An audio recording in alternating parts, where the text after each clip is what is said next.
ابھی تک جو پاکستان میں تبدیلی حکومت نے جو کچھ پاکستان کو دیا ہے اس میں معذرت کے ساتھ ہمیں یہ کہنا پڑے گا مہنگائی، بے روزگاری اور یہ افراط زر کی جو صورتحال ہے، وہ جو آپ کے ادارے ہیں اس چیز کی بار بار اس چیز کو وہ اس کی تصدیق کر رہے ہوتے ہیں۔ جو چیف منسٹر صاحب ہیں خالد خورشید صاحب پڑھے لکھے بھی ہیں، ینگ بھی ہیں، اور ان کے اوپر کوئی ماضی کا کوئی سیاسی داغ دھبا بھی نہیں تھا۔ میں خود بھی ان لوگوں میں شامل ہوں۔ ماضی میں تو انہوں نے کوئی پولیٹیکل آفس بھی تو ہولڈ نہیں کیا، بھی آئے ہیں، یہی کہہ رہے ہیں فریش آدمی ہے تو ابھی 5 سال کے بعد حساب کتاب سر، ہوگا۔ یہی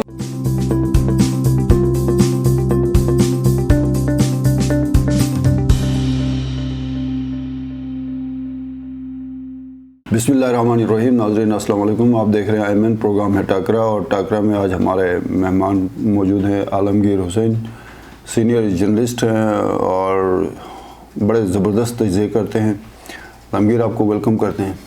شکریہ سر۔ یہ PTI کی پاکستان میں 3 سال مکمل ہو گئے 18 اگست کو، اور گلگت بلتستان میں 8واں مہینہ ان کا ختم ہو گیا۔ تو پہلے آپ بتائیں کہ 3 سال میں پاکستان میں کیا نیا پاکستان نظر آیا، اور 8 مہینے میں نئے گلگت بلتستان میں آپ نے کیا کچھ تبدیلی دیکھی ہے؟ شکریہ شاہ صاحب۔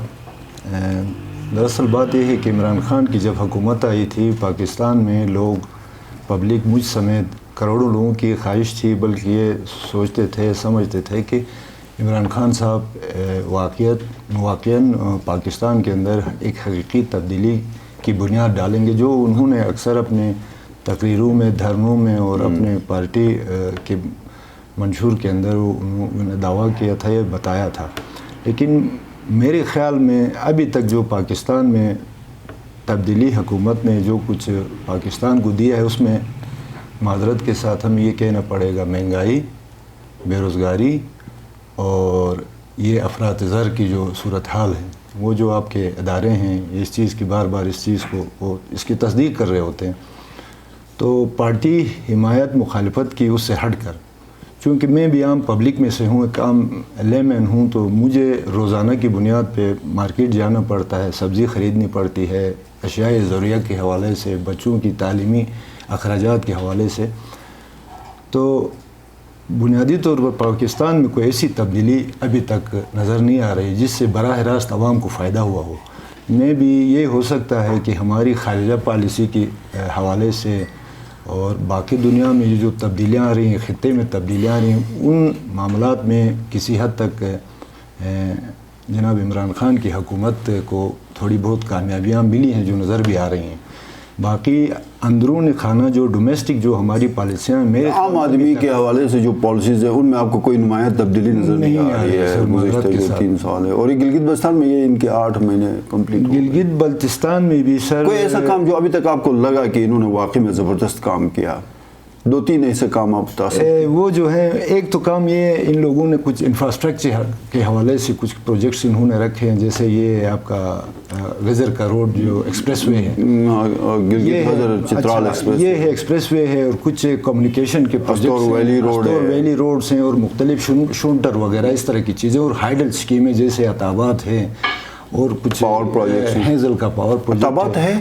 عطابات کے حوالے سے بھی چونکہ پارٹی کے زعماء جو ہیں دعویٰ کرتے ہیں کہ یہ ایکنک میں وہ ڈیفر ہو گیا ہے، پریس ریلیز کے مطابق وہ تو ڈیفر ہو گیا ہے، کرنل عبید اور PTI کے جو ترجمان ہیں ان کے مطابق وہ پروجیکٹ منظور ہو گیا ہے۔ تو ہم کس کی بات کو مانیں؟ والے کس کی بات کو مانیں ویسے؟ سر وہ بات یہ ہے آپ کی درست ہے، ابھی چونکہ پارٹی کے ترجمان ہیں، ظاہر ہے وہ ہم انہی کو سنیں گے، لیکن آفیشیل پریس ریلیز کا ہم کیا کریں اس کو؟ آفیشیل پریس ریلیز وہ آپ کی بات درست ہے، لیکن ایٹ لیسٹ یہ ہے کہ کسی نہ کسی لیول پہ یہ وہ ہے، کام ہو رہا ہے، یعنی میچور ہیں، پائپ میں ہیں، ایکنک سے منظور نہیں ہوا ہے لیکن چل رہا ہے۔ سر یہ اب توقع کی جا سکتی ہے، ہم یہ امید رکھ سکتے ہیں کہ اس دفعہ نہیں تو نیکسٹ ایئر ہو جائے گا، لیکن ہوگا تو صحیح، نہیں تو 5 سال بعد یہی عوام اور یہ ہمارے سیاستدان ہوں گے، یہ عوام کی عدالت میں کھڑے ہوں گے، جس طرح سے آپ مجھ پہ پل پڑیں وہی حال ان کا ہوگا کل کو۔ جناب علی، بنیادی طور پہ یہ 2 پروجیکٹس ہیں، انفراسٹرکچر کے حوالے سے، روڈ اینڈ کمیونیکیشنز، اور بجلی کے حوالے سے۔ اگر یہ 2 کام بھی اگر کرتے ہیں تو یہ ان کی بڑی مہربانی ہوگی، میرے خیال میں اس سے زیادہ تو ہم ان سے کوئی توقع بھی نہیں رکھ سکتے ہیں۔ ان کا جو PTI کا جو بنیاد جس پہ انہوں نے اپنے بیانیے کو لے کے آگے بڑھے، 22 سال تک محنت کی، اس کے بعد پاکستان میں اقتدار میں آئے، احتساب اور کڑا احتساب بلا تفریق اکراس دا بورڈ کہتے ہیں اس کو، وہاں آپ گلگت میں نظر آ رہا ہے کوئی کڑا احتساب؟ سر کوئی پکڑ تکڑ، کوئی نیب، کوئی ایف آئی اے، کوئی اینٹی کرپشن؟ میرے خیال میں سر وہ جو جتنا پیسہ ہم نے احتساب کے نام پر یا یہ جو تحقیقات کے نام پہ کرپشن فری کرنے کے نام پہ جتنا پیسہ ہم لوگوں نے اس کے اوپر لگایا ہے تحقیقات میں، فائلیں اور دفتر کھولنے میں، اگر یہی پیسہ براہ راست عوام کے اوپر لگاتے تو شاید ہمارے عوام کے لیے اسی میں زیادہ بہتری ہوتی. چونکہ عمران خان صاحب خود بھی یہ کہتے ہیں یہاں پہ چونکہ یعنی اتنا آسان نہیں ہے کہ آپ کسی بندے کو پکڑ کے عدالت پہ، ہمارا عدالتی نظام ایسا ہے بدقسمتی سے، خیر ہم عدالت کا احترام کرتے ہیں، عدلیہ کا احترام کرتے ہیں، لیکن یہ ایک سسٹم ہے تو اس کو ماننا چاہیے کہ ہمارا اتنا سپیڈی نہیں ہے. تو اس پہ آپ کسی بندے کو پکڑ کے فوراً اس کے خلاف تحقیقات کر کے اس سے جزا و سزا کے اس چینل سے سرنگ سے گزار کے اس کو اس کے انجام تک پہنچائیں، اتنا آسان کام نہیں ہے. یہ اچھی بات ہے، معاشرے میں شفافیت ہونی چاہیے، کرپشن نہیں ہونے چاہیے، اچھے معاشروں کی علامت ہے. یہاں ہر چیز شفاف انداز میں ہونا چاہیے. کرپشن ایک لعنت ہے، ایک برائی ہے، اسے کوئی انکار نہیں کر سکتا، لیکن یہ اتنا آسان کام بھی نہیں ہے کہ ہم 5 سال صرف اسی بات پہ گزارا کریں کہ ملک کو ہم شفاف بنا رہے ہیں، کرپشن فری بنا رہے ہیں. ابھی تک کسی بھی دفتر میں جائیں جو پہلے والی پریکٹسز تھیں آج بھی ہیں کم و بیش. اچھا، آپ کا ایکسپیرینس ہے کہ آج بھی وہی پریکٹسز ہیں جو؟ جی سر، چونکہ ہم ایکسین کے دفاتر میں، ڈی ایچ اوز کے دفاتر میں، اور پھر ڈپٹی ڈائریکٹرز کے دفاتر میں، تمام آن لائن ڈپارٹمنٹس میں اسی طرح ہی ہے. جی سر، خاص تبدیلی سر یہی معاشرے میں، لیکن یہ سرکار تو تبدیلی والی سرکار ہے نا، کچھ تبدیلی بتا سر. وہ نہ ہم بدلے نہ تم بدلے نہ دل کی آرزو بدلی، میں کیسے اعتبار انقلاب آسماں کر لوں. یہی لوگ، یہی معاشرہ، یہی مینٹیلٹی، یہی ہماری سوچنے کا انداز. چہرے بدل گئے؟ چہرے ضرور بدلے سر، نظام کوئی سچ نہیں بدلے. چہرے کوئی اچھے ہیں؟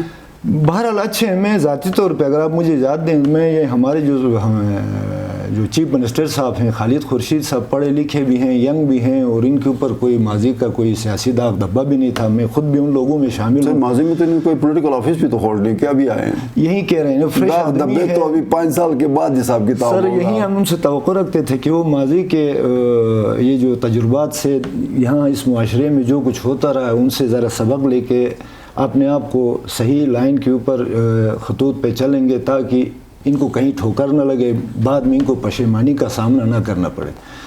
تو ایک نوجوان اور تازہ دم سیاستدان ہیں. میری ذاتی خواہش یہ ہی پڑھے لکھے ہیں تو یہ کوئی اچھی مثال سیٹ کریں، کم از کم 5 سال بعد ہم کہہ سکیں کہ خالد خورشید صاحب نے ایک مثال قائم کی. ہماری یہ خواہش ہوگی جناب.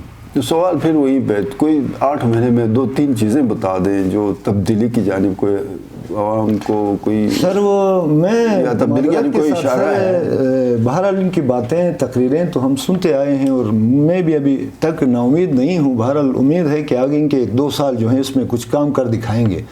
لیکن معاشرے کو ٹھیک کرنا یا اداروں کو ایک دم سے ٹھیک کرنا میرے خیال میں نہ ان کے بس میں ہے. نا آپ یہ سمجھتے ہیں کہ احتساب اور یہ ساری چیزیں ایسی ہی ہیں، کم یہ تھوڑا اپنا انفراسٹرکچر پہ کر لیں، وہ وہاں پہ تھوڑا عوام کو ریلیف مل سکتا ہے؟ جی سر، عوام کو ریلیف ملے. میں نے کہا جو بنیادی طور پر جہاں عوام معاملات میں پھنسے ہیں، بجلی کا مسئلہ ہے، یہاں ہمارے یہاں ہیلتھ کا ایشو ہے، یہاں روزگار کا معاملہ ہے، اگر یہ ان چیزوں کو اگر کسی حد تک اوور کم کر سکیں یا اس کا تھوڑا سا لوڈ کم کر سکیں تو میرے خیال میں یہ بڑی خدمت ہوگی. بڑی بڑی باتیں کرنا یا مطلب اس طرح کے خواب سبز باغ دکھانے سے بہتر ہے کہ وہ آپ تھوڑا کچھ عوام کو ڈیلیور کریں، دے دیں، لوگوں کو نظر آئے، لوگوں کی عام آدمی کی زندگی میں یہ فرق محسوس ہو. میرے کہنے کا مقصد یہ ہے. ویسے کچھ چیزیں جو بغیر کوئی کسی خرچے کے ہو سکتی ہیں، مارکیٹوں میں بہت زیادہ غیر معیاری اشیاء پوری ایک بھرمار ہے.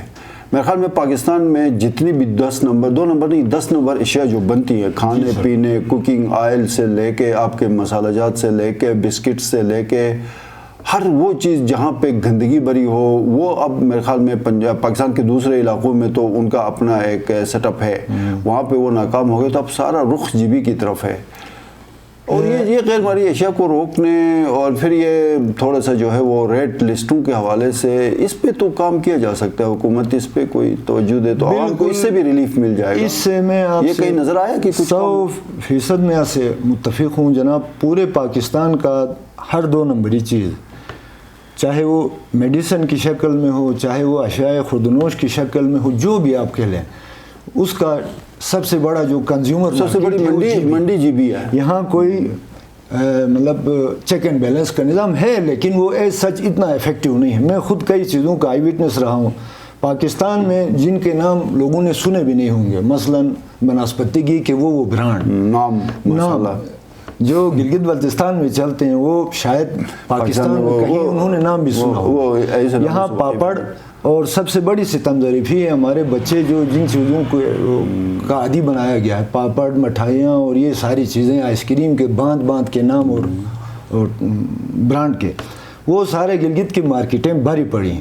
حالت یہ ہے کہ اب گلگت کے اندر بھی بعض علاقوں کے اندر ابھی فیکٹریاں لگائی ہیں لوگوں نے. 1-1.5 کمرے کے اندر فیکٹری لگائی، 4 بندے وہاں بیٹھے ہوئے ہیں، وہاں 2 نمبر کے تیل اور ان میں تلی ہوئی چیزیں اگلے دن بازار. گلگت کے بیشتر جتنے بھی سکول ہیں ان کے سامنے وہ جو ٹک شاپس کے اوپر یہ ساری 2 نمبری 10 نمبری اشیاء سیل ہوتی ہیں.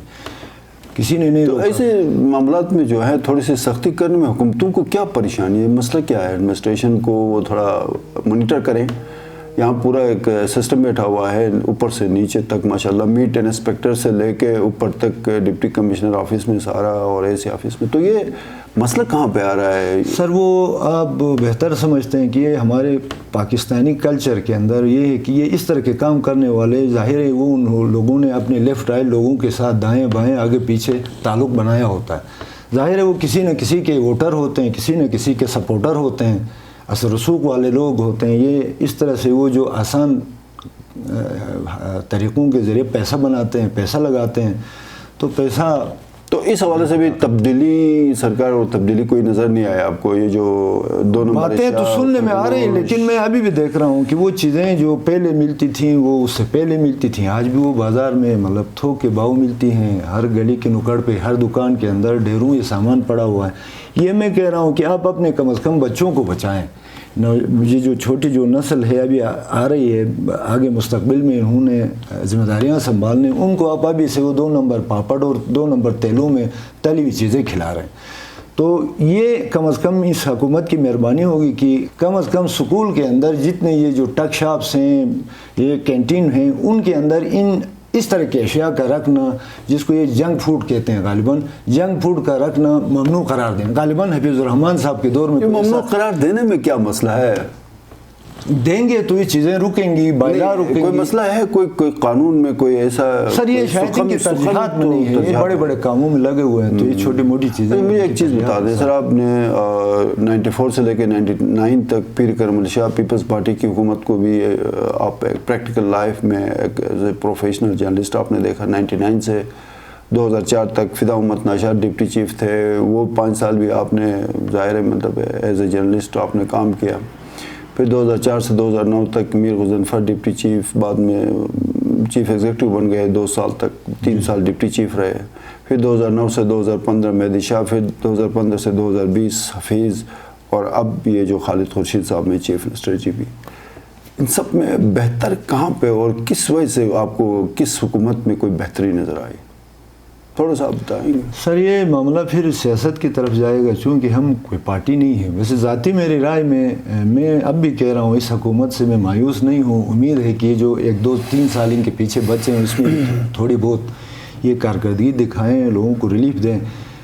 بعض معاملات میں جیسے آپ بھی اتفاق کریں گے، حفیظ الرحمان صاحب ایڈمنسٹریٹو معاملات میں پارٹی کے اوپر گرفت کے حوالے سے اور چیزوں کو دیکھنے سمجھنے کی پارٹی گرفت کہاں رہی؟ جب حکومت ختم ہونے کے قریب آئی تو اس کے 9 منسٹرز تو کسی اور پارٹی میں چلے گئے. چلو بہرحال آپ اپنی بات جاری رکھیں. بات یہ ہے کہ یہ ہمارے یہاں ملک کا کلچر یہ رہا کہ چڑھتے سورج کے پجاری ہیں حکومت کے، جو نئے گونسلوں کی تلاش زیادہ رہتی ہے، نئے گونسلوں اور منزلوں کی جانب چل پڑتے ہیں. بہرحال حفیظ الرحمان نے 5 سال میں جو چاہا وہ کیا، جس طرح چاہا ویسے کیا ہے.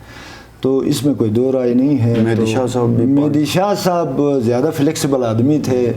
وہ لچک کا مظاہرہ کچھ زیادہ ہی وہ زیادہ لچک ان کی شخصیت میں تھی اور ان کی پارٹی لچک کے کا حوالے فائدہ سے ہوا؟ بھی بسا اوقات فائدہ ہوا، بسا اوقات وہ بیک فائر بھی ہو گیا سر۔ اچھا جی سر۔ اور پھر میر صاحب کے ساتھ تو آپ کے اپنے ذاتی تعلقات رہے؟ میر صاحب چونکہ وہ میر صاحب کوئی زیادہ عوامی شخصیت تو ہے نہیں، وہ واقعتاً اس طبقے سے تعلق رکھتے ہیں جو منہ میں سونے کا چمچ لے کے آئے تھے، تو ان کو عوامی مسائل کا اتنا زیادہ ادراک ہوتا ہے، نہ اتنی دلچسپی ہوتی ہے۔ بہرحال ان کی مہربانی تھی، کبھی کبھار وہ عوامی مسائل پہ بولتے بھی تھے اور بے دھڑک بولتے تھے، تو ان میں اور ان میں تھوڑا سا یہ فرق۔ نوشاد صاحب بھی درویش مزاج آدمی تھے، ہیں بڑے۔ درویشی کا کیا فائدہ ہوا سر؟ اس درویشی کا یہ فائدہ ہوا، ان سے نہ کوئی ناراض ہوا نہ خوش ہوا، تو وہ اس طرح سے وہ 5 سال انہوں نے گزار دیے۔ ہاں، اور نوشاد صاحب کے دور میں اور آج کے دور میں یہ فرق ہے کہ اس زمانے میں جو آپ کا ڈیولپمنٹ کے حوالے سے آپ کو وسائل ملتے تھے وفاق سے، وہ آج کئی گنا زیادہ آپ کو ملتے ہیں۔ آپ کا سسٹم زیادہ اس وقت اس کا براڈ بیس۔ پیر کرم شاہ بھی 94 سے 99 تک ڈپٹی چیف، پیر صاحب بھی، ان کے ساتھ آپ کا تجربہ کیسا رہا؟ پیر صاحب بھی سر وہ دم درود والی شخصیت تھی سر، وہ دم درود کے فائدے کوئی وہ زیادہ سے زیادہ لوگوں کو اپنے دعا اور اپنی روحانی نوازتے رہے، دعاؤں سے نوازتے رہے، فائدہ پہنچاتے تھے، فیض دیتے تھے عملاً۔ آپ بھی کوئی مستفید ہوئے دعاؤں؟ سر میں ان کے چونکہ بالکل نیکسٹ ڈور نیبر تھا، ہمسایہ تھا، تو میں ادب اور احترام کے اس مرحلے میں جو ہے ان کے پاس کبھی کبھار جانا ہوتا تھا، لیکن زیادہ میرا ان کے ساتھ تعلق نہیں رہا۔ ملاقات ہوئی، الیک سلیک ہو گئی، وہ بس ان سے دعا لیتے تھے اور اپنا راستہ لیتے تھے۔ تو بہت بہت شکریہ عالمگیر، آپ تشریف لائے اسٹوڈیو میں۔ ناظرین، پروگرام آپ نے دیکھا، آپ کے فیڈ بیک کا انتظار رہے گا۔ اپنے میزبان ایمان شاہ کو اجازت دیجیے، اللہ حافظ۔